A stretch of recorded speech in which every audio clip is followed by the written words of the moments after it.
I know it's April 1st, but I'm not foolin'. The title is not a joke. I talked to Sneako. And I gotta be honest, I had butterflies in my tummy. I was more excited to talk to him than I would be to talk to Santa Claus. Now, I know this will be coming as a shock to a lot of you, a bit of a jump scare, so I hope you're sitting down so it doesn't knock you off your feet. Sneako and I have not been on the best of terms recently. We've tried our best to keep it a secret and handle it behind closed doors, but unfortunately, it's bled into the public eye, and you know what? By golly, I'll say it with my whole chest for all to hear. We just haven't liked each other. We haven't seen eye to eye on many things, so our internet beef has become this fine Wagyu steak. It's been this very tasty, juicy bit of drama between the two of us, and today it finally boiled over and we had a conversation. And I want to show you some clips from it. He actually asked me to record, so don't think that this was some kind of one-party consent thing where I pulled the wool over his eyes and pulled his fucking pants down to surprise him with a recording. He had actually asked me to, and I want to show you how this went, because it was actually a very interesting conversation we had. I want to tell you how we got there. It's because last night I noticed Sneako was raving about cuties on Twitter yet again, talking about how much he loves it and how he'll always defend it, but then said that I wouldn't debate him on it. And this little nugget of cringe had me scratching the hair on my chin, confused. I wouldn't debate you on it. I would actually love to hear your side of things on how you could possibly excuse the blatant sexualization of the child actresses in the film. Now, I'm not a debater. I actually am not a fan of debates in general. I prefer just general conversations as opposed to these like gotcha and leading questions and traps and shit. I think that's not very conducive to actual understanding of different sides of arguments. So I don't debate, but I was very willing to have this conversation with Sneako, and I reached out to talk to him, and he was more than willing to talk about it. So we did. We talked about cuties and even talked about all of our general grievances with each other. And this was a very different side of Sneako. I went into this expecting him to be his standard, unhinged, like very animated, cartoonish self that I see in all of his content on Twitter and Rumble, where he's doing these like temper tantrums and like throwing his ass in a circle and going wild, hog wild. But here, this was a very laid back, very calm and collected Sneako who was actually more than willing to concede on some of his points as well as see different sides of situations.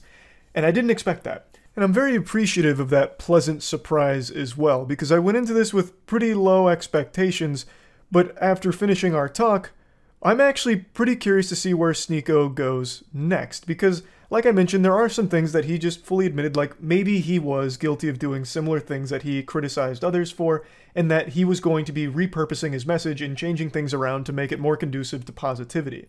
So overall, the whole conversation went in a totally different direction than I expected. Of course, he's still very passionate about some things, and we still fought on quite a few things, and the reality is there's just a lot of things that I don't see eye to him on with some of the things he talks about. But overall, I really walked away with a very different impression of Sneako from this. Now, I know I'm blue-balling you here, but one more thing that I think is important to mention, he has said that he's wanted to debate me over the last 2 weeks here. He even made this big hullabaloo on Twitter about how I ducked a debate with him on Aiden Ross' stream. Even though he had not replied to any of my DMs at that point, there was no debate scheduled between him and I. So that was just a blatant lie. I think he was just joking around about it and it missed the mark because people actually thought that I was avoiding him. But he's not wrong in the fact that I really didn't want to have a conversation with him over the last 2 weeks because all of it was extremely geared towards hurt feelings. At least that's how I interpreted a lot of his statements. It seemed to focus more on me saying, "P.U., you stink," and him taking it as, he's canceling me, canceling me. There's not a whole lot of productive conversation that can come from that with me just explaining over and over again that I'm just insulting you, and that's the simple brass tacks of it. But over the last 48 hours, it really does feel like he's had this come to Jesus moment where he's recognized that I was never canceling him. I was making fun of him. He even issued an apology about bringing up my girlfriend and stuff like that, and has recognized that he has been off the mark on a lot of things recently as well. He also, apologized for being a cuck, which was a wild thing. He talked about how cuckoldry was a mistake. So it looks like he was never okay with it, even though for a time he did say everyone should try it. It looks like he's changed his perspective on that and now looks back on it with a lot of regret, which isn't surprising since those insults were not some of his favorite to keep hearing. So that's not really a discussion we had. I think and have always said whatever happens between consenting adults in the bedroom is fine. As long as no one's getting fucking hurt, there's no like victims, it's consenting adults, you're good to do whatever makes you happiest. The reason I always talked about the cuckoldry is one, because fucking hilarious that a lot of his beliefs now go very much against his past of being open to watching his girl get fucked in front of him by multiple men on a couple occasions. And two, it was illustrating a bit of ridiculousness with him being the moral authority on healthy relationships when he himself was in a very confusing one that he wasn't proud of, yet still preaching that people should do it anyway. That was the whole point behind it. I wasn't trying to kink shame like a lot of people started accusing me of. If you want to be a cuckold, then be a proud one and be okay with it and comfortable in your own skin about it. So, it has seemed like he's been more receptive to real talk, and that's what we had. So let me go ahead and show you now. The first thing we talked about was cuties. This discussion with you about cuties since I dropped that video back in 2020. How time flies, man. Well, better late than never. So, have you seen the movie? Yeah, so you mentioned you saw my video, so you know I didn't finish the movie. I physically couldn't. I found it just to be completely repulsive. Haven't you seen a lot of other movies that have repulsed you before? I watch horror movies. I watch movies that are provocative quite a bit. Yeah, but this is something I feel isn't being recognized. There's a difference between being repulsed by fiction, which is like horror movies, you know, that's not real, and being repulsed because there's real children doing sexual things. You can't fake that. The actresses were 11 to 13 years old. They were twerking. There was some very gross scenes in there, and like the cameras would zoom in on their chest and their ass and their crotch. Like, that's a very different kind of repulsed. That's what we agree on. I don't agree that those scenes are good. I don't agree with the sexualization of children. I defend the movie because I defend the morality of the movie. And I think that most people that were disgusted have seen those clips or didn't watch the whole movie like you. So that movie was taken out of context quite a bit. People don't really see the moral of the movie, which is defending Islamic values and also pointing out the very real problem that young girls have going on social media and doing these dances. I agree that it's disgusting. I agree that those scenes are repulsive, but I think you could be repulsed by TikTok and pretty much what young girls are doing on social media every single day as well. I think that people outraged at that film should also be outraged at everything that girls are doing now on Instagram, TikTok, and all these apps. Well, see, but here's the thing. So let's break it down to the very bare essentials. Can children consent? Can children consent? No, they can't. We agree.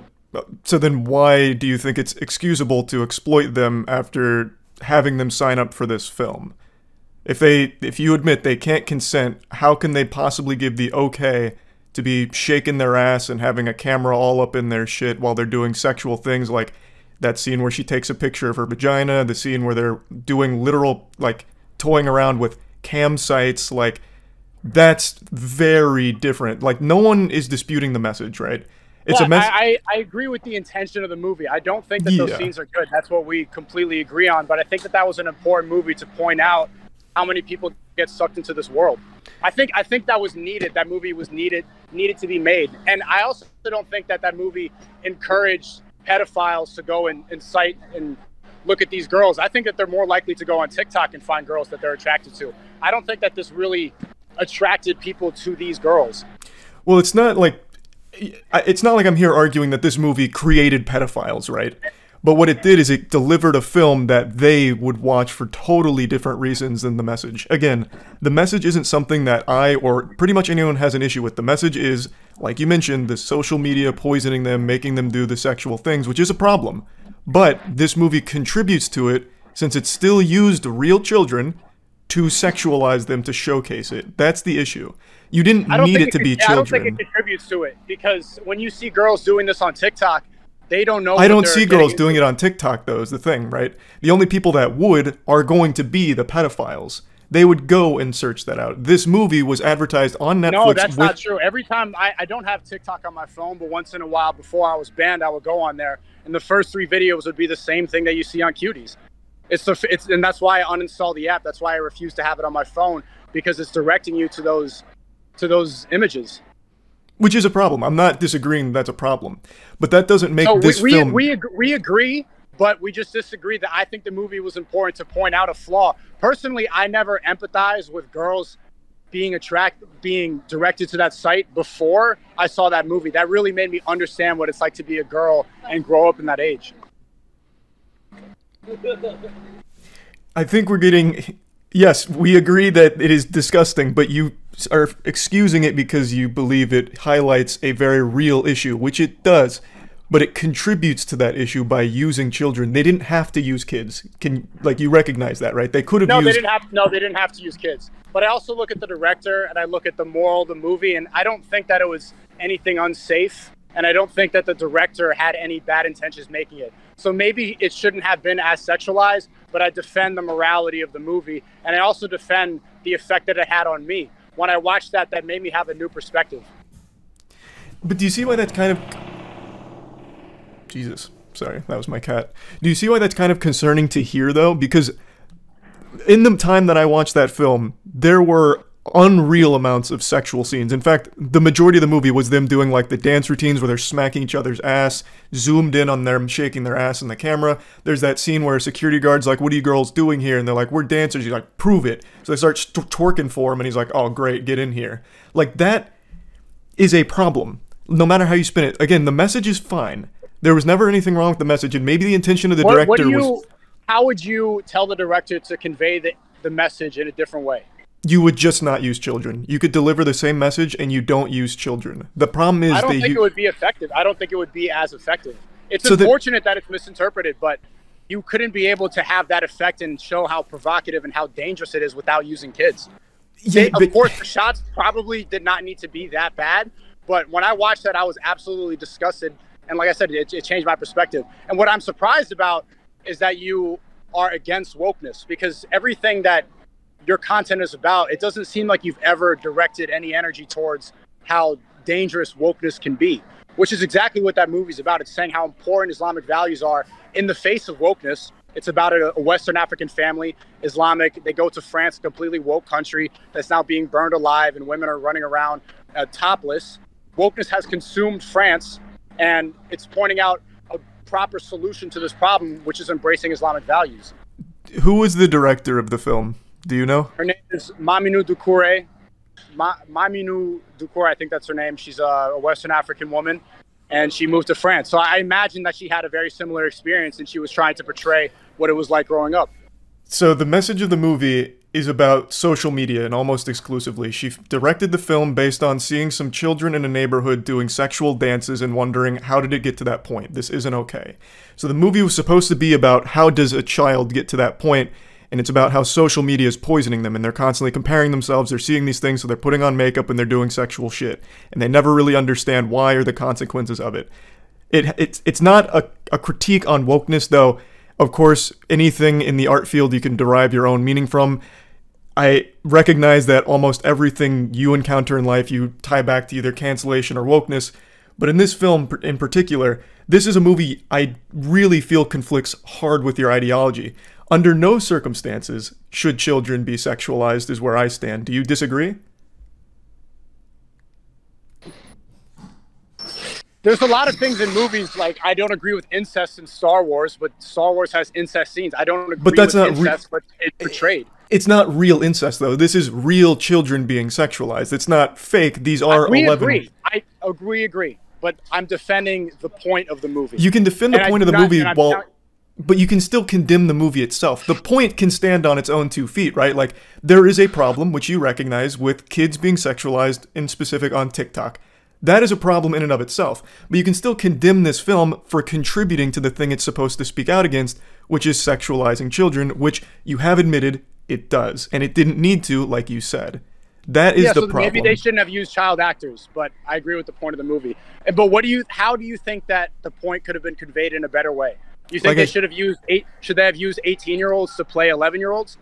That's exactly what most movies have done for a long time. A quick example is The Last of Us using Bella Ramsey to portray a 14, 15-year-old. Like, you can do that, and that's a lot more acceptable because there is no longer a victim.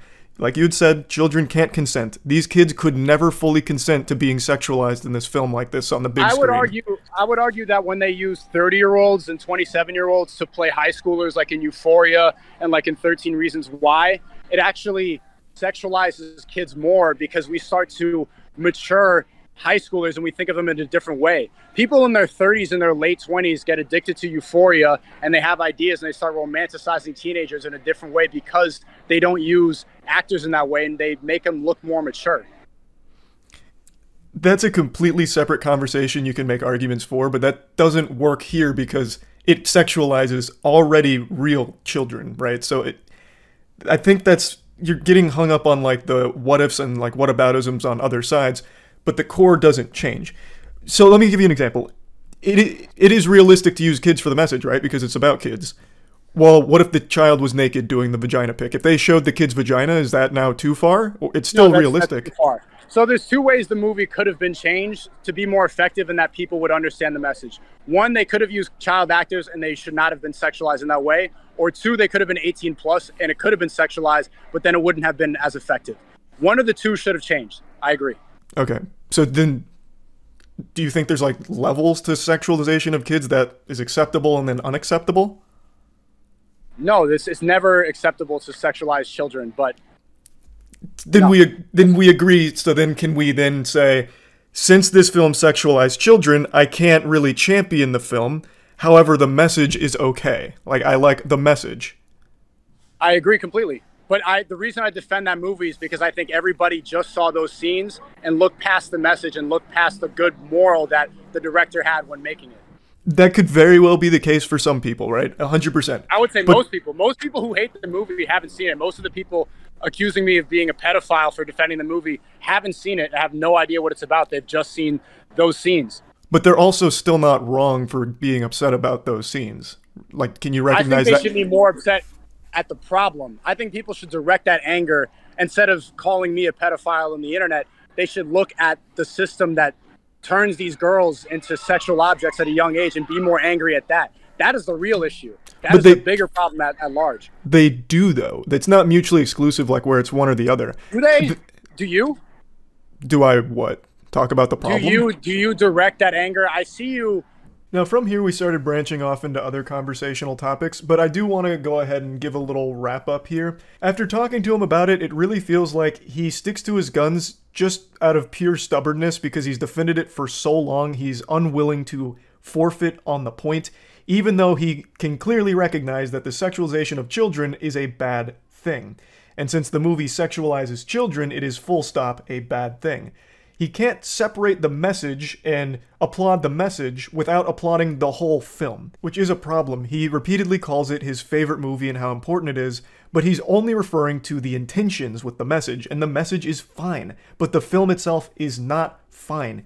It wanted to speak out against social media, poisoning these children and having them do sexual things, and it's horrible. The film wanted to call that out and point a light at how horrible it is, but doing so, they used real 11 to 13-year-olds and actually sexualized them. Thus, it's a fucking horrible thing that they produced, and by my definition and many people's definition, is child porn. That shouldn't be defended by any means. Now, I wish Sneako would be able to just separate the message from the film, because the message is fine. That is something that you can applaud, but not the film itself. Follow the narrative that's popular on social media, but I don't see you ever directed at the problem. Do you agree that wokeness is one of the biggest problems that corrupts kids nowadays? Define wokeness. Wokeness is the liberal ideology, is feelings over facts. I identify this way because I feel like it is, there's no gender, nothing matters, I do as I want, everything that's promoted on social media. Do you realize half of what you just described is how you've lived your life for the last year? Like feelings over facts, for example. You champion bullying. You think bullying needs to come back. I have never canceled you. Can you recognize that? I have actually always spoke out against deplatforming, if you've ever noticed. I spoke out against it. No, but you were also disingenuous. When I called out the soy boy collage, you were like, these people just hurt my feelings. Most of those people actively advocated for my cancellation. Nick is not green is the only person. True. That's not true. Ethan Klein celebrated and clapped when I was banned and said, good, finally this misogynist is banned. What happens on the internet, I understand. It's good to have back and forth. Bullying is good because it makes you have to develop your character in a different way. That's not why I was upset. I was upset because a lot of these people were secretly happy or secretly hoping that I was going to get banned because they disagree with my ideology. But then why am I on that list when I've only ever spoke out against deplatforming? That seems like I'm there because I hurt your feelings. You didn't hurt my feelings. I thought it was funny because you do look like the rest of them. I don't understand how, but we're not here to get into the nitty-gritty, I guess. Now, after talking to Sneako, it became clear that he really lives his life fearful of wokeness. He is constantly haunted by the woke boogeyman, like he's trapped in Luigi's mansion, but every ghost is woke. It's one of those things where every topic we started talking about always tied back to either cancellation or wokeness, which I think is pretty sad to be in that state of, I guess, unease, where he's always feeling as though woke is breathing down his neck. It's haunting his dreams like Freddy Krueger. But I'm going to get into that just a little bit more in a second. I do want to mention that collage where he's claiming it's not people that hurt his feelings, it's people that, like, advocated for his cancellation and shit, which, again, I never did. I have only ever made fun of him and insulted him. Or made fun of one of his friends that he felt the need to pick up the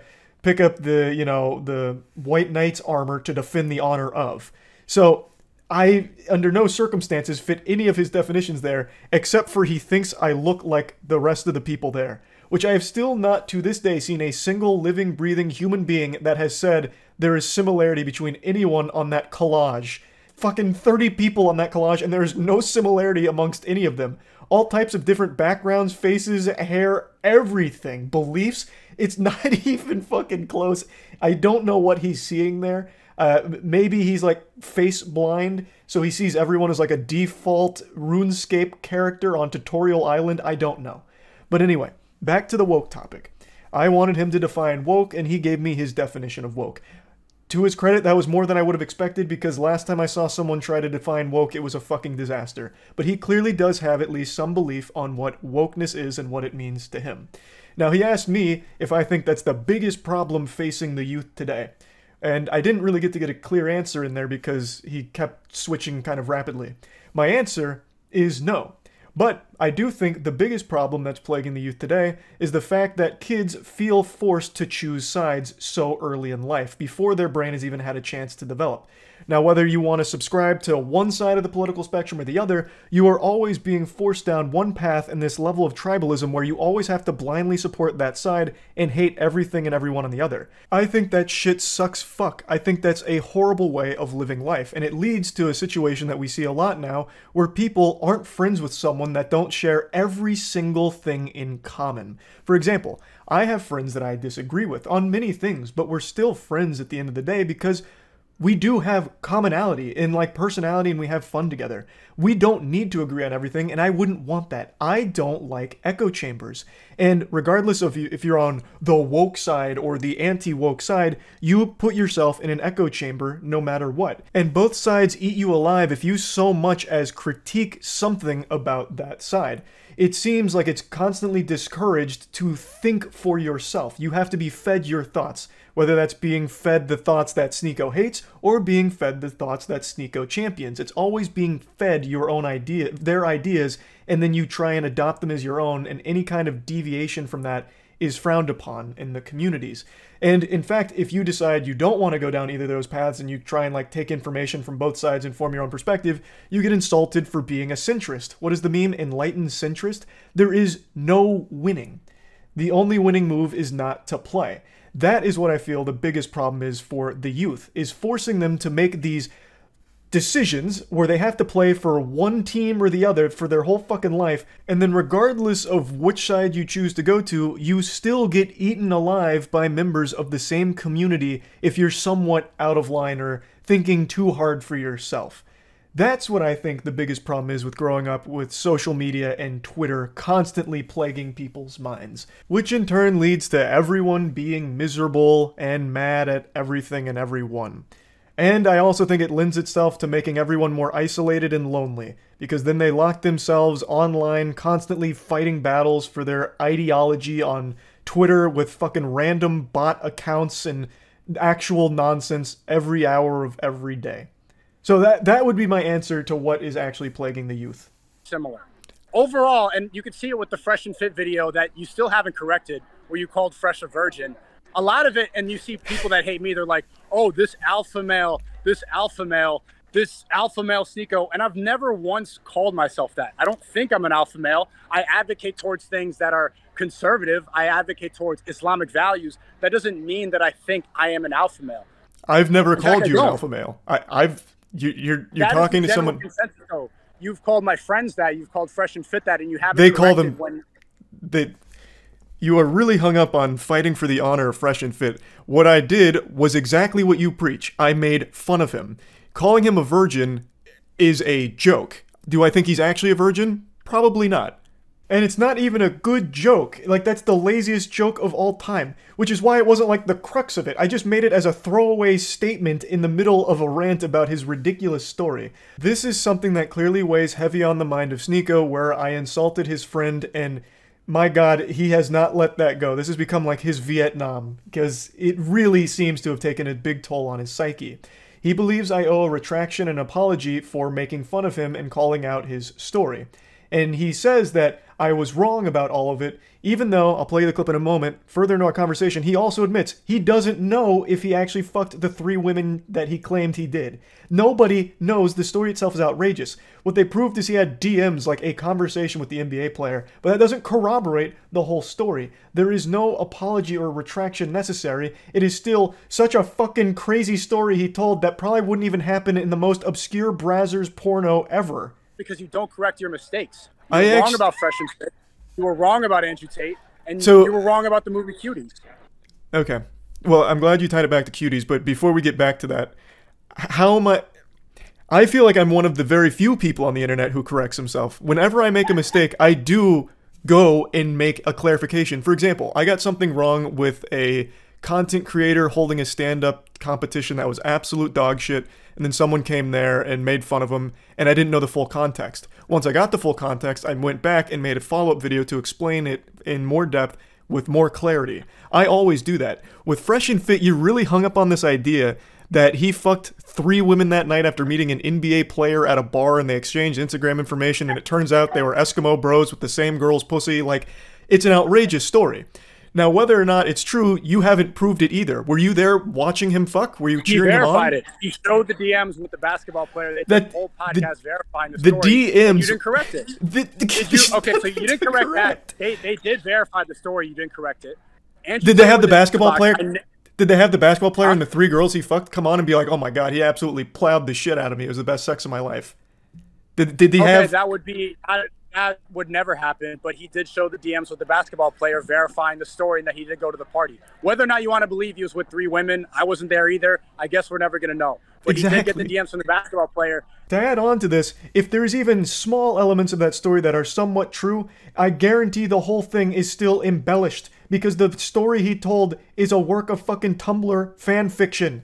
It is not exactly how it played out under no universe, especially not for him. He is an extremely sensitive guy. He would probably have started crying after the first round of sex instead of going right to the next girl. Like, it is just not something that happened, and even if there is some elements of truth to the story, the whole thing is probably still not 100% accurate, and even still, the whole core of the video is the same. I was making fun of the guy. That would still stay entirely intact. Now, I'm getting carried away with Fresh and Fit here. The conversational topic here was about not correcting things that I've got wrong. And I've actually prided myself on being willing to accept when I'm wrong. I think that's one of the most important qualities a person can have, and something that is very unfortunately absent from most people in the current day and age, where everyone has this complete reluctance and this like, ooh, yuckiness, I can't be wrong, I have to be perfect all the time attitude. I am more than willing to embrace and accept when I get things wrong, which is why I've made so many videos saying, I was wrong about this, got this wrong, this one was off, and adding more clarity to situations that I've covered when more information came out, or if something turned out to be fraudulent. I have done that for years, and I always have. In the case of Fresh and Fit, there is nothing to fucking correct.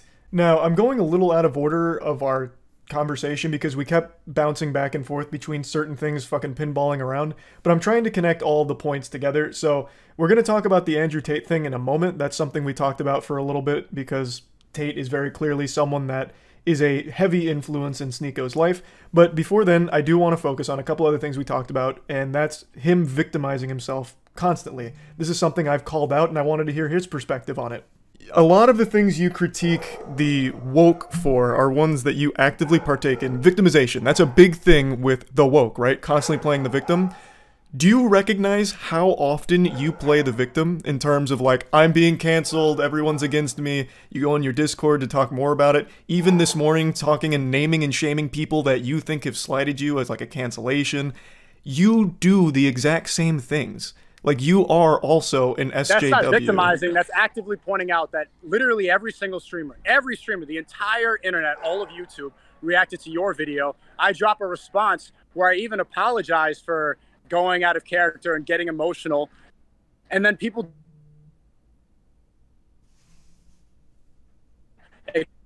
It's a million views in 12 hours. Nobody watches my rebuttal. Some of them react to me and making me die in an animation, but nobody wants to see what I have to say. I've become a caricature on YouTube rather than somebody who has something to say. I've become a meme because I am banned. That's not victimizing. That's actively pointing out how strong censorship is and how people on mainstream platforms can run with the narrative when you're not there. The way you just justified it is a way many other people that you call playing the victim would also be able to justify things. The point is, when you are constantly whining and talking about how you're being attacked, it is still being victimized. I tried to point a mirror at him to point out that a lot of the things he criticizes others for is things that he actively does himself, and the one I focused on was victimization, because the way he justifies, playing the victim is justification people have used in the past that he calls out. So I was just trying to illustrate that it's not only hypocritical, but also just kind of silly that he, with all of his beliefs, still plays the victim and whines so much on Twitter. But that point wasn't really landing. We just kept kind of going in a circle about that one, so I don't want to focus on it too much here. It's disingenuous, and now we're having the debate, but you would rather DM and go and make this about drama. Oh, let me go and react and do more drama content rather than have a conversation. But I never did that. I'm glad you're doing it now. But you have to remember that I didn't start any of this. You reacted to me telling jokes about your friend and then had your audience tell me, and that went on for like 2 weeks. And so eventually I explained why I don't like you. And then when I did that, that was the only time I planned on talking about you. You went on stream with your gun to threaten me, and you kept it up for 3 months, adding me... I didn't do that to threaten you. That was a joke about clips. You actually think I was threatening you. Whether or not you were victimized, you're gonna think, okay, you're gonna say victimized, and you're gonna say I'm actively trying to threaten you by saying a clips joke on a stream. I don't think you were actually coming after my life. It doesn't change the fact that for 3 months you continued to carry it on. I wasn't reacting to you. I wasn't even talking about you. This was a quick point that I think he did see my side on. He likes to make the claim that I was farming him for views and AdSense money, which couldn't be further from the truth. I never wanted to talk about Sneako. I never had plans of doing it. He kept poking and prodding me until I did. And then, once I did, he wasn't happy that I was so mean in my response that for 3 months he did carry on this very one-sided beef until, once again, I decided to spit and play in the pig pen, and I made a tweet firing back at him after months of not even mentioning him, and then made a follow-up video. But it was never part of my agenda to do that. And I think after explaining it to him, he did see that he was really the instigator. And I am glad that he did have that, realization after our conversation, that he was willing to accept that. I think that is healthy, that he was open to seeing that, okay, maybe I was wrong and his intention wasn't drama AdSense farming. What do you think that I've said that I don't believe in? So we'll use our beef, for example. You think I'm weak for not taking you up on a boxing fight. But on the same side of that coin, you won't take Brandon Buckingham up on that boxing fight. The whole point was I don't stand by my beliefs because I won't fight you for it. Well, with that perspective, why wouldn't you fight Brandon Buckingham when you feel so strongly about your beliefs and he says the same things I do? Wouldn't you want to prove that you stand... The first fight that I want to take would be against somebody, one, who has more clout than me, two, I disagree with ideologically. I don't disagree with him ideologically at all. But he says the same things I say about you. This person has been obsessed for a long time. He's suing me for emotional distress. Personally, I don't care about this person, and there's no benefit for me take my first fight with this person. So then if your I fought beliefs. somebody, I challenged. So then The reason I was banned on Twitter for challenging Hasanabi to a fight. One, because a lot of people want to see that. He's well known. He disagrees with me completely. There's a lot of tension for that fight. If I fought you, you have said a lot of things that are very negative about me. There's beef in the air. And you talk a lot about me, so things that you probably wouldn't say to my face. It would be an entertaining fight. But that's not the point. The whole point is you think I am weak, and you keep harping on this for not taking you up on the fight. But you won't take someone up on a fight that's saying the exact same things I am. So it seems like the beliefs, you don't stand by that strongly if you're not confident you can make a spectacle. Charlie, we both know you wouldn't accept the fight. Right, I've made that very clear. We both know. Even when I challenge you, we both know. It's to point out that a lot of people talk a lot of talk online, and they never have to face the consequences because they stay in their room gaming all day. That was to point it out. Men are tired of seeing this back and forth internet drama. They want to see people go and settle it. I've never said a word about this person that you're bringing up. I haven't said a word about him since last summer. I won't say his name publicly again. I'm being sued for emotional distress. I'm leaving that alone. I have no problem with this person. We have gone back and forth. We're going back and forth on Twitter. People want to see it. People are tired of these keyboard warriors going back and forth. That was to point out the fact that men should not feel so comfortable talking a lot of talk on Twitter that they would never say in person. You made claims of Brandon Buckingham being like a rapist and shit. Wouldn't that be something that you'd want to fight about at that point? Like that was not a claim that I made.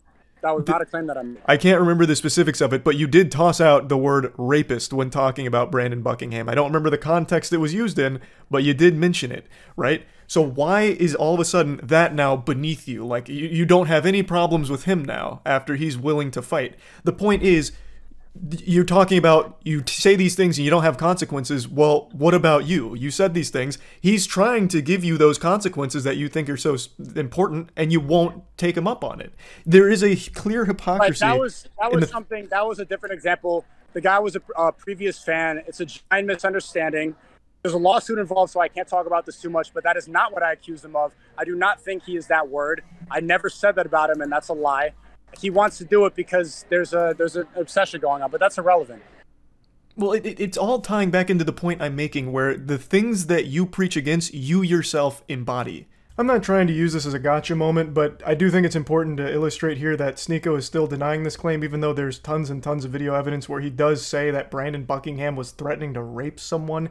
He says it multiple times, and that's what the lawsuit was about, but it doesn't prevent Sneako from fighting Brandon Buckingham if he was, open to it for defending the beliefs and stuff, which is the point I was trying to make.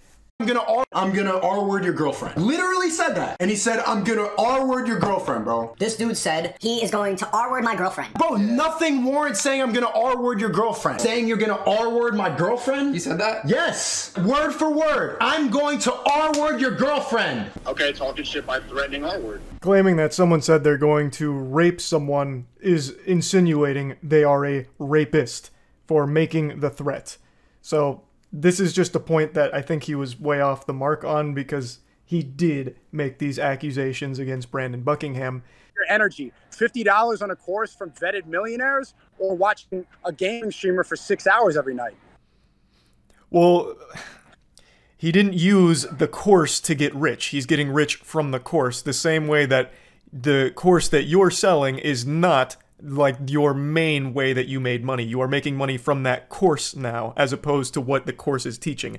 But again, this is getting completely sidetracked. That's just not true. That's not my main source of income. I enjoy doing it, and it's a great way to have a network. And you talk about all the lonely men that are out there. What are you doing to go and help these people? We understand that there's a problem with loneliness of men. People get in there, they ask me questions about how do I network better? How do I find people who are like-minded? You give them advice, and you can see them transform their life. I'm curious as to what you think is a better alternative, because you stream gaming for 6 hours. Is that a better solution to men who are lonely watching you play video games, or giving advice to men who don't know how to find a community of like-minded people who don't know how to make money online and want to live a lifestyle where, look, I'm in Japan. You're still in the same room that I've seen you in since high school. I can go places. I choose not to. I'm happy here the same way you're happy traveling in Japan. Like, these are non-arguments that you're making. It's the same argument I've never seen you outside of your room. And I don't know how many years I've seen you on YouTube. I've never seen you out of your room. I've seen you with dildos in your room, throwing it at each other and your friends. I've never seen you travel. I've never seen you network with other people. I've never seen you show your audience what's possible if they make money as well. I've seen you play video games since like 2016. In one of the clips you showed of me, I am outside at Gasparilla with my girlfriend. What are you talking about? We got into a little bit more of a heated argument about this point. I do still take great issue with gurus charging for courses, much like Sneako does with the Creativity Kit, and it's something he actually pitched a lot during our conversation, so it seems something that he strongly believes in. I don't know if that's because of the monetary gain he experiences from it, or if he truly believes it is something that's changing lives, but he did pitch it multiple times because I pointed out that I don't like that kind of shit. It feels exploitative to people that are desperate and looking for anything, whether it's a sense of community or a sense of, here's how to get successful like me. When really the success is built upon the people that pay for it, not what you're preaching. At least the majority of the time that's the case. And then he made the false claim about, you know, you don't showcase what's possible because you stay in your room a lot. Which I do stay in my room a lot, but there is so much content on my channel where I'm outside of my room. It's baffling that he'd even try and make that claim with a straight face. And even in the number one thing he showed for me, which is the picture of me and my girlfriend, we are literally outside at a party. So I don't understand why he keeps making that claim that I don't leave my room or I'm only in the house. But it is something that I fought him on, and he did clearly see he was incorrect on, so another thing he was willing to concede. But still maintaining that courses like $50 a month isn't a lot of money, especially for the value he believes people get out of it. And maybe I can only speak for everything I've ever seen, but I've never read or met someone who is successful because they bought a online guru's course. I only ever see or hear about the people who've lost so much more money than they ever had to spend because they're chasing this fucking hopium that's being peddled their way with these courses and guides. Now again, Sneako's might not be that. I haven't read it, I'm not 100% sure, but the vast majority of these guru courses are completely worthless scams. You're talking about things that are agreeable, and this is what I've said about Andrew Tate. He doesn't always say silly, dumb shit, but he does, and he couples it with good, real things, like you mentioned, porn addiction is a problem. Like, no one's gonna disagree with that, but everything that you're sprinkling in outside of it is totally fucking irrelevant to the rest of it, man. You going and flexing on your audience isn't showing them what's possible, it's showing what's possible when they're paying for your lifestyle. The advice you give, you thrive off them staying miserable. Right? The second they get happy, the second they get money, the second I definitely don't. They will not be paying for your course anymore. If my audience does not get value from my content, they're going to leave. The reality is that streamers and content creators like you, the audience always grows up. They watch a little of the gaming content, then they grow up. They're not learning anything, and so they go to another content creator. They go to somebody else who's popular or trendy. You need to add value to the audience, or else they are going to grow out of it. And the value from the value of most things is entertainment. What you used to do was humor interlaced with your stuff. Now it's just preaching to the choir of people that already subscribe to your hive mind. You're still doing the same thing. That's what you see on Twitter because that's the only mainstream platform that I'm still allowed to be on. If you watch my stream, I have watched your in streams. A couple weeks. When I watch my stream for 4 hours, it's not preaching. A lot of it's humor. My motto is seek truth through funny. Which you've abandoned. What's going on in the world. It seems you have completely abandoned that. I have watched your streams. I have. A lot of it devolves into just talking again about the same things you always mention. Soy boys, bots, woke mind virus, and then dancing around.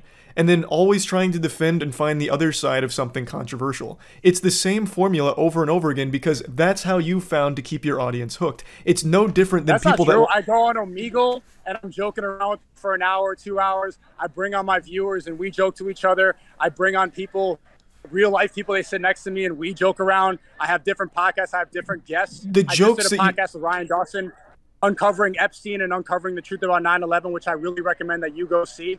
to an alternative platform that's labeled as an alt-right conspiracy website and still maintain the same audience. You can't do that by repeating the same things every day. You have to add some value. But you can. That's the number one grift right now. As long as you are contributing to an echo chamber, the people will not leave you. You form a reliance where they're constantly suckling your tit for validation that their point of view is the right one. And the more that you claim the victim, the more that solidifies and cements them that belief is the correct one because people are attacking them. That's absolutely not true at all. I've been talking about the woke mind virus for a long time, and now my audience wants to get to know the truth, so I've been interviewing different people. I did a whole podcast uncovering Epstein and who's actually on the client list, because that's one big conspiracy theory that people want to know more about. I did an entire podcast uncovering 9/11 and the Iraq War and what happened and why war is created by deception. I'm getting into more things because if you get repetitive, they're going to leave. Admittedly, I do feel bad doing one thing that I hate when other people do, which is, like he mentions, box him into categories. Because it is very possible, outside of all the content I've watched from him, that he does other things. Now, I have seen a lot of him. I've watched quite a few streams now, out of curiosity, since his big meltdown with the whole dancing with the gun thing about our beef. So I went on there and I did watch some of his streams from that point forward, but they always went the same way. But I do think it was unfair of me to try and box it in and say he's always doing the same thing when it is entirely possible that it's just my exposure to it and what I've seen so far. So I do completely concede that it is possible he does more and talk about more than just what I see on Twitter and the streams that I've seen. But it is worth mentioning later into this discussion, he boxes me in and says all I do is sit in my room playing video games on stream for 7 hours a day. So he is still guilty of the same thing he's accusing others of, which is a point I like to make, but he doesn't fully realize when I say it to him, but hopefully, after our conversation, he does take a step back and recognize, like, okay, I am guilty of a lot of the things I'm accusing others of. But anyway, that was a point that was kind of branching off from the core topic at this moment of the discussion, which was courses. I have no respect for people that are selling courses on, like, here's how you make money. The number one way to make money, guaranteed success. You're gonna, make it with this one. Give me this amount of money every month for my book. I always find that to be exploitative, shitty, scummy, and completely useless. Those kind of creators, those kind of people, they rely on desperation. So let's think about this logically. Why would someone who's selling courses on happiness and how not to be lonely, how to get laid, or how to make money, why would they actually want you to succeed? Because then they lose you as a customer. It is far more in their interest to keep you miserable to keep buying the product. And it is something a lot of them are guilty of doing. Now, I haven't seen Sneako's Creativity Kit, so I can't say for sure if he is also guilty of it as well. Maybe he does try and offer legitimate advice and actually help people. It is possible. But that's not the case for the vast majority of them, which is why I always call it out as this is scummy, or at the very least, unnecessary. We live in a time where you have access to all the information you could ever want. You just need to search it up. You don't need to be paying people that you view as successful to learn their secrets when those secrets they're revealing aren't what they used to get wealthy in the first place. It's selling you hope. When you are buying their product, you are filling their pockets. That is the product, the book. Not what's in it, it's the book. They're making their money off your purchase of the book. They're not making their money off of the advice they've given you. At least not the majority of the time. And that's what I was trying to talk about here. What are your beliefs? What are they? I don't know them. Can you tell me what you believe in? Yeah, I feel like I've made my beliefs very clear. I am very firmly on the side of there are certain things, and it's going to be different for everyone, that make people happy. And main thing I want is for people to be happy. I don't like that men are alone, which is why a lot of the advice I give is telling them to get out of their comfort zone and start with something like the gym. The gym is a very social environment. It's an environment where everyone's working towards similar goals. You immediately surround yourself with like-minded people, and maybe you make a connection at the gym. Maybe you can find a friend there, but even if you don't, you are out of your comfort zone in an environment where people are working for a similar goal. And that already changes your mindset as a person. You've given yourself a goal, you are acting on it, and now you're surrounded by people that are also in a similar boat. I think most importantly is I want people to be happy, and a lot of times they can't find that. So I don't think there's anything wrong with escapism, like watching someone play a game or even playing games yourself. Watching a sport, playing a sport yourself is also great. I play pickup basketball every Thursday. Getting out, talking, outside of a comfort zone, instead of sitting online making 20,000 tweets on the Sneako Twitter, I think is not productive. Replying to Sneako's Twitter, replying to my Twitter, none of it I think is productive. I've had Twitter since 2012. I've made 2,600 tweets, and half of those are just shit posts or a retweet. I think all of that, locking yourself inside as a recluse, living in this completely toxic landscape like Twitter, is the most detrimental thing for a person, and that extends to TikTok as well. I think TikTok has absolutely ruined people's brains in terms of what they can even stomach as an attention span. Having to have like Subway Surfer underneath a video of someone talking because you can't focus long enough, I think it's all a problem. So the things I talk about are usually geared towards either entertaining people for 8 minutes a day or whatever, or during a stream if they're already home from work and just need to unwind. I think all of that is fine. But I do always try and give some level of advice. My background, I don't know if you know, I'm a human science graduate with a concentration in exercise physiology. I believe very firmly in the mind-body connection in terms of strength building and muscle building. It's going to change your whole brain chemistry, and it will help improve the way you're looking at the world. So that's one of the big things I talk about, is even if you're 100% comfortable with your body, there is no reason not to at least try to make these kind of differences and change your perspective on things. Like, it doesn't even have to be a body issue. It helps your mind overall. I am always against people paying for advice from so-called gurus and professionals because you don't need it. The beauty of the internet is it is an unlimited repository of all of the human knowledge, just this compendium of every piece of information for every subject you could want. And you can access it for free. Under no circumstances do I ever advocate for someone paying up to $50 a month for advice they can freely find right now, even if it doesn't come with a built-in... Gamers always have the argument, but then they never talk about how college is a waste of time and that people go into $50,000 to $100,000 in debt from people who aren't vetted millionaires. If you could pay $50 and talk to a vetted millionaire who has made money online in a way that they don't teach in school, $50 is a steal. People get really upset about this because you're paying somebody directly and you know who you're spending the money on. You don't get upset about college because you don't know the principal, you don't know the headmaster, you don't know the donors. They're nameless people behind a university. So the point of the network is collection of information concentrated in one place, and also the network of people that you can find. Right here, I'm in Japan traveling with somebody that I met from the Creativity Kit. That is something that is valuable and that you will only find by paying $50, which is not a huge price. That is a big price, but also, do you see what just happened there? You went in... $50 is a huge price. That's the same price as your merch that you're using to advertise on this drama. Would you rather your audience pay $50 for a t-shirt from a gamer, or they meet somebody that they can go start a business with? That the merch isn't $50 for a t-shirt, but regardless, what I want you to recognize is what happened there. I was talking... It is. Okay. It's still not, but with what just happened there is I was talking about something and you went into PR speak and salesman mode to talk about your course, and you attributed something to me that I actually talk against. I actually have spoken many times about why college just isn't right for everybody. It's not. It simply isn't. I think college provides an invaluable social experience where for the first time in your life you're on your own, so you learn how to fend for yourself, you learn how to interact with roommates, strangers, so you get social skills, but college is not going to be a great fit for everyone, especially when it comes to certain academia positions, especially like in some art fields. I actually talk a lot about that, but you keep lumping me in with this perception of a gamer and these beliefs that you don't know anything about me on, and yet you still put me in there. Then you should probably make them more clear. I do. I've been personally watching your videos for years, and I had no idea about any of this. So, I've seen you gaming. I've seen you react to drama content. I didn't know that that was your method to make people happy, which I think is a narrow way of answering that question about what you believe in and what your belief system is. I was still but that's going. fine. But I'm glad that you said that, and I think that you should reiterate that more in your video to add more value to your audience. So you said you've watched for a long time. These aren't secrets. I made a video 6 years ago. I just double checked. I uploaded a video 6 years ago called "You're Getting Fucked by College Textbooks." The entire video is about how college textbooks in particular are a massive scam and a very predatory system that universities are using. I do talk about these things. You are just not seeing them and then still putting words in my mouth. My beliefs, I think, are very clear to the people that watch. They're not a secret.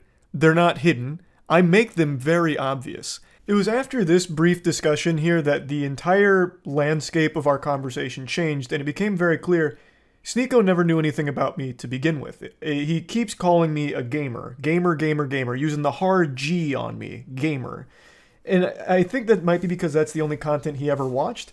But I really don't think I've ever made a secret what my beliefs are. I talk about them on stream. I talk about them in videos. I've never been fearful of it. And yet Sneeko either pretends he never saw them, or maybe he just legitimately never saw them. But after explaining to him, he really seemed to change his whole tone about me as a person. I'm not a psychiatrist here or an expert in the field, but if I had to wager a guess, I think Sneeko put an image of me in his head and attributed a whole ton of characteristics to that scarecrow that he put in there that just isn't actually me in reality. And that's who he attacks so vehemently. Whereas I do know a lot about Sneeko, because there is a big difference between us in terms of our belief. It's all the fuck he talks about. It's the only thing that ever leaves his mouth is always preaching about something or trying to make a big statement about their beliefs or their politics, whereas that's not me. The main thing I focus on is just entertainment. My videos are made purely for fun. It's just because I thought it'd be entertaining, it's a silly topic, it's something fun, and that's it. There's never really anything too much deeper, unless it's a topic I'm covering that I'm passionate about, or I have something more I want to add on to it about my own personal beliefs, then I do. I'm never afraid to. But it's not all I talk about, whereas for Sneeko and a lot of people in his circle, their main content is talking about what they believe, whereas my main thing is just making entertaining shit. So maybe that's a core misunderstanding here, because he clearly didn't really know much about me. Whereas I do know a lot about him, since he is so open with everything. He wears his fucking heart on his sleeve. And I just disagree with a lot of it. But a big difference is, I don't hate people that I disagree with on things. In fact, there is nobody in the world, not even my best friends, that I agree with on every issue, every time, and see eye to eye on everything. I don't like that anyway. I wouldn't want to have someone I agree with on everything. I think it's important to have different perspectives and different opinions. It's how you grow and it's how you learn as well. So I don't get mad when people disagree with me or have different things that I don't agree with. That doesn't piss me off. But for Sneeko, it clearly has, and he really didn't even know anything about me to begin with here until after our conversation. Now, I know I'm cutting up our conversation quite a bit here, but I'm just trying to focus on like the big chunk topics that we tackled. One of them that we did touch on quite a bit and got pretty passionate about is gaming. And like Sneeko firmly believes that people that are gaming or watching sports are wasting their time. Completely valueless. Entertainment like that has no value whatsoever. And I kept trying to point out that there's nothing wrong with entertainment, like watching sports, watching movies, watching streams, playing games. All that's fine in moderation. But Sneeko only views it through one lens, which is excess, obsession, addiction, where all they do is watch sports, play games, do this and that. And then, of course, it is very detrimental, and it is bad for overall health. I'm not going to bother showing clips from that because that one just really went in circles. I think there's just a fundamental disagreement there where Sneeko believes anything that's entertainment driven is just not worth it, and time could always be spent better doing anything else. But then he puts his content on a pedestal that's an exception to his rule where, no, this content that I make is the one that's valuable. Everything else is worthless. This is the value. This, 4 hours, 5 hours of Rumble streaming and, whatever's going on over there, that's a good use of time, and all the other streams like gaming and all that's terrible. So that got really muddy and messy, and there wasn't really any way we met somewhere and like had a perspective that made sense to each other, because his stream is just as much guilty of being a waste of time by his definition as my stream playing a game. It's still a form of entertainment and escapism, no matter how you spin it. I don't see how your message is somehow bolstered by spamming slurs, for example, like during that stream with the gun. I couldn't listen to you because you kept saying slurs. How is that necessarily helping make people happy or positive in any way, shape, or form? What does that do to contribute to your overall goal? Because it's not humor either, so it's not seeking truth through funny. It's literally just spamming slurs because you were mad at me. It is. The reason that it's funny is because I'm on a platform that has free speech, and you're not bound by wokeness where you can't say certain words and you're labeled racist or homophobic or transphobic, where you can say things even if you don't mean them, because we're not trapped with words. But why say something you don't... Why say something you don't mean though? What does that do? Wouldn't that go against your ideology where you're like faking it? That's not a word. A word doesn't encourage. A word doesn't encompass a whole belief system. A word can be funny. The word faggot is funny. That was the funniest thing you said this whole debate. How is that? I don't. You're laughing now. See? Well, because it's just it's an outrageous claim. Yeah, it's like exactly. talking to a It's child. outrageous. Well, You're no, proving like my point. It's no, outrageous. It's funny. Your defense This is of the it. first time we laughed this whole time. First time we laughed this whole thing. This is because of one little word. Yes, because it's such a silly defense of it. It's like a child who hears fuck for the first time and he's like, "Woohoo, daddy said fuck." Like things started to go a little goofy mode here, a little wacko style. So the slurs is something I've mentioned. I couldn't watch him on stream because he just kept saying the F slur. And my point here was, why? It doesn't really accomplish anything for his goals or anything like that. He's just spamming slurs, which makes it sound like he's just mad at me and trying to choose the worst words he can think of. Now, looking back on it, I do regret not pushing a bit more on this point because there was a lot I wanted to say on it, but I just got so thrown off and blown away by his explanation of all of it that I totally forgot to expand. Because he really only says the F slur, the homophobic slur. And he says it doesn't encompass a whole belief system. Okay, well then why is it only that slur? I don't think I've ever heard him start spamming the N-word, hard R, or anything like that. And he's very open about how much he appreciates the Islamic faith. I've never heard him use any slurs against Muslims or anything like that.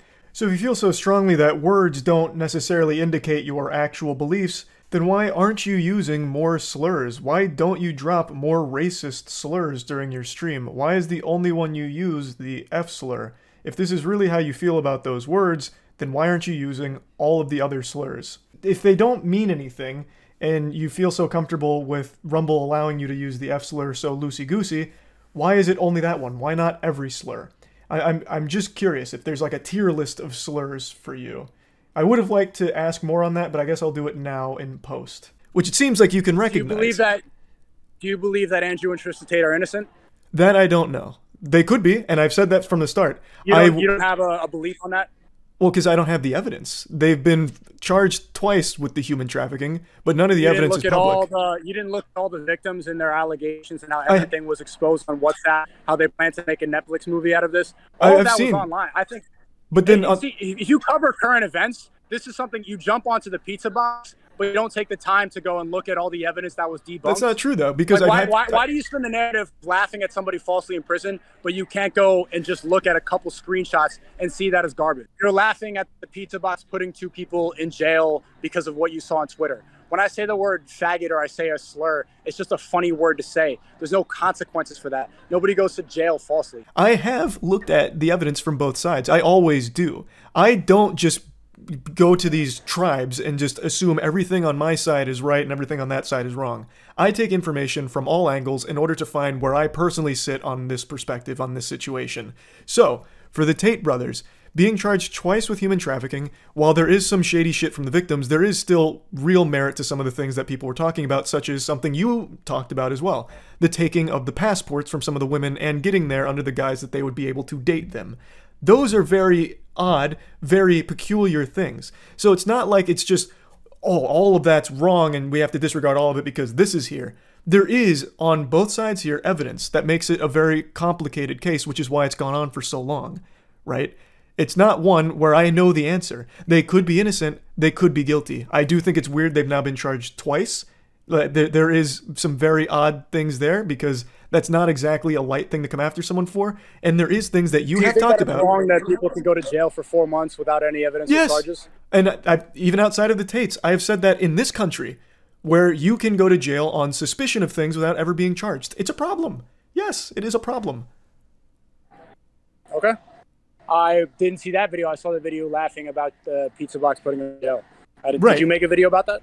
Yes, and I talked. Well, it's in that video where I say I don't know if he's guilty. I don't like if there's real victims here. Like I would never celebrate someone being a human trafficker because there's victims. I wouldn't celebrate him being a human trafficker. That means there are real victims there. Even though I disagree with like his Hustlers University and a lot of the dumb shit he says, I wouldn't want him to be a human trafficker. That means there are real victims being in terrible situations. I did say that, and I don't know if he's guilty. I don't know if he's innocent. Nobody does right now, except for them and whatever's going on in Romania. The joking about a pizza box is things I make about anything that has craziness around it, like the Gwyneth Paltrow trial. There's so much silliness there that I talk about, but at the end of the day, I don't know who's innocent or guilty. I'm joking about the goofiness of things that have come up, right? Alright, I gotta get going. Now, he mentioned Andrew Tate, and this is another thing. Andrew Tate is very clearly an important figure in Sneako's life. And I made 2 videos covering Andrew Tate. One of them joking about Hustlers University and just a lot of the silly things that he's done, and the other when he got arrested. So, let's talk about that. I have always maintained that Andrew Tate is a very entertaining clown most of the time, but much like a lot of personalities online, especially ones that sell courses, he has to sprinkle in very agreeable things with some of his rants. So he has good things that he actually will say, especially in terms of like men and their loneliness, and how working out is extremely beneficial to helping with mentality and just general overall mood and well-being. So he does say agreeable things that I've always said he has done a decent job of with those certain topics. But on the whole, most of the things he says are just outrageous nonsense about like how he doesn't watch Star Wars and that's why he gets pussy and has expensive cars, or why books are stupid. Like, there's a lot of silliness there, and Hustlers University, I have always maintained, is completely exploitative of desperate men. So yes, I have made jokes about Andrew Tate. I am not their biggest fan. Now, when I did cover the arrest, I did mention the pizza box theory. At the time, that was reported by multiple outlets as a very real possibility that led to his arrest. So at the time I did report on it, I did say it seems, talking about like this being the speculation as to why they finally pursued him now. But yes, I do understand that that was heavily disputed after the fact, a couple days later. But I did talk about it and joke about the pizza box thing, which made Sneako in particular very upset, thinking that I was laughing at 2 men falsely imprisoned.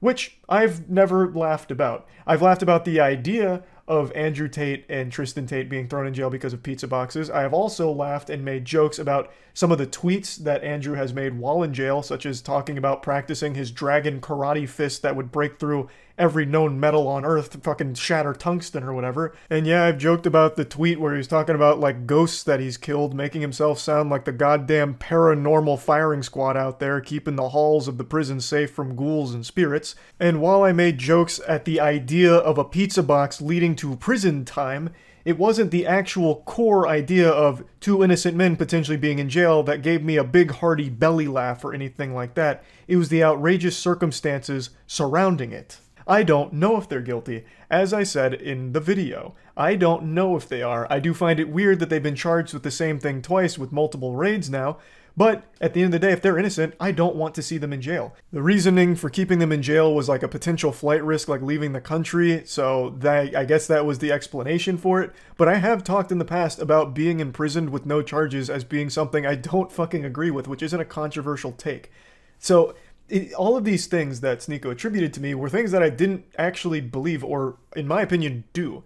Talking about the pizza box thing the day that it happened wasn't outlandish. It wasn't until a couple days later where that was more debunked and heavily scrutinized. But even then, I still talked about it more of like a silly idea if this was the case. And the jokes I made about Andrew Tate were mainly about the response to Andrew Tate going to jail, like some of the unhinged tweets about how, well, if it's true, human trafficking's not really that big of a deal anyway, so it's still bullshit. It's not that big of a charge, which is still a crazy thing to say. The whole thing was never really about whether or not he truly was guilty or innocent, because I don't know. I still don't know. Nobody still knows because it's still an ongoing investigation. So we did talk about that. He did see where I was coming from, and I was appreciative that he was willing to hear my explanation for where I stand on all of that. And I do think that we came to understand each other's perspective on it. Getting towards the end of our conversation, we started talking once again about one of the things that I really tried to drive home and hope to have some kind of breakthrough on the way that he perceives jokes and insults, like in trying to find what his line was. Because he calls a lot of things hit pieces, like when Willie Mack makes a video breaking down like a lot of Sneako's most baffling moments or like really big L's, Willie Mack will point them out and make jokes about it. That's not cancellation to me, but to Sneako it is, and I kept trying to get to the bottom of that, and we did have more discussion on it, but I don't think we ever really reached a ground where I like agreed with him on his definition of like what canceling is versus what joking is. So like Meat Canyon, he mentions he had no problem with it, he had a good sense of humor about it and found them to be enjoyable. Like that's great. But then why doesn't that same thing extend to someone who also still makes jokes about it like Willie Mack did? When I really just feel like it's the same thing. There is deplatforming, advocating for deplatforming, and then there's just insulting someone. And I haven't seen a ton of people advocating for Sneako to be deplatformed, aside from a couple of very rare instances of that. The rest I see as people just dunking on him, the same way that he dunks on people he doesn't like. So we did just keep going in circles around that for like another 20 minutes, so I don't really think there's any reason to show too much of that. But I would like to get you to our closing statements, and then something crazy happened at the very end. Look at the way that people who are telling the truth get painted as. They get painted as these incel, virgin, loser, racist, misogynist. They try to box you in instead of tell the truth about you, because I think that they don't like what you're talking about. But I would like for us to have another conversation in the future. I like that you have a good message about how people should be happy. I like that you're advocating for the gym and you're playing basketball and you're telling people to get out of their comfort zone. I think that those are all really good things. And I do think that you're funny. I can't deny about that. Like, it's a little monotone, but you're a funny guy. I do appreciate the conversation. After our conversation, there really wasn't a ton of hostility left. I really feel like Sneako built me up very differently in his head to paint me as a villain in his own mind. And the reality is I just didn't match that description. Now, for me, I did know a lot about Sneako, but after talking to him, I feel like a large part of that is a persona that he's putting on. The way he conducted himself in this conversation, I was actually really surprised with. He was much more calm. Like, he is still very passionate, clearly, but he's not having a fucking conniption and a meltdown like I've seen him do so many times in the past. So I do feel like it was a productive conversation, and there are just things that I will always disagree with him on. I'm not seeing eye to eye with a lot of the things he talks about, and that's just the reality of it. And it's that way with a lot of people. Like I said, there's no one in the world I see eye to eye on with everything. But there are very big disagreements between us in terms of things that we feel and things that we believe. And after talking to him, it really seems like he himself got lost in his own sauce. And he did talk about like trying to change his approach to things to deliver a more positive message. And that makes me pretty interested to see where he takes that. Like, if he truly does have a positive message he wants to spread, he did recognize that he hadn't been doing a super effective job of it as of the time of this conversation, and wanted to work on ways of rectifying that. I'm very curious to see how he goes about it, and if he truly was being genuine. So the conversation, I do think, was a pretty fascinating and important one to have. And one thing that happened that I still can't believe is real is during our conversation, people came up to him to talk to him, and me as well, during this. It comes from a place of cope and of jealousy, because they see people who are living a lifestyle opposite of them, and instead of admitting that there's a different path or admitting that they could have a good point, they try to bring down their character. That's the common theme I see with these people. So the intentions that I see from these people in the collage, they're not pure, they're not good. It's jealousy and it's hate. And again, that is still something they could say about you as well. That's just one of the things I was fair. really... That's fair, and that's why you made me realize that I need to, this whole hate brigade on Sneako in the recent weeks, I'm going to repurpose my message now. I'm not going to... What up, man? Yo, do you know Moist Critical? Hey, say what's up to him right now. We're saying hi. Really? Yeah. Hey, look. Oh, I follow you on Twitter. That's so interesting. Yeah. Hey. Just traveling the world right now. Cool, man. See Moist Canyon's video? Yeah, we saw Meat. What did you think of the Meat Canyon video? I thought it was pretty funny. Yeah. Hey, Charlie, what's up, man? It was Hey, funny. how's it going, We laughed man? about it. Cool. Hey, Yeah. Charlie. We squashed the beef. Oh, that's awesome, dude. Yeah. I've been actually Hi, wanting to talk to you more. It's hi, funny. Moist Critical. I think that's a good way to end it on. Hope we could talk again in the future. I don't think we should have beef. And yeah, you did. I want to thank you for starting that whole Sneako hate brigade, because it's like, yeah, you know what? Maybe I am guilty of doing the same things that I am mad about, and I do attribute a lot of that to being canceled and a lot of resentment about that. But I just have to spread positivity now and not engage in the same type of behavior that I criticize. Yeah, you're right about that. So I'm just gonna go and, I'm not gonna go attack mode anymore. I don't think that there's any value to that. It's just gonna come back to me. Well, I actually really appreciate the conversation, man. It's nice to hear like a more human side of you outside of like, what I see on Twitter or Rumble. I actually do think this was a very valuable conversation, so I appreciate you taking I really appreciate you taking the time to have a bit of a call with me about it. Yeah, thanks, man. And mags, not clips. Yeah, from now on, bro, if you're going to be talking about guns, get the terminology right. You very much offended me with that one.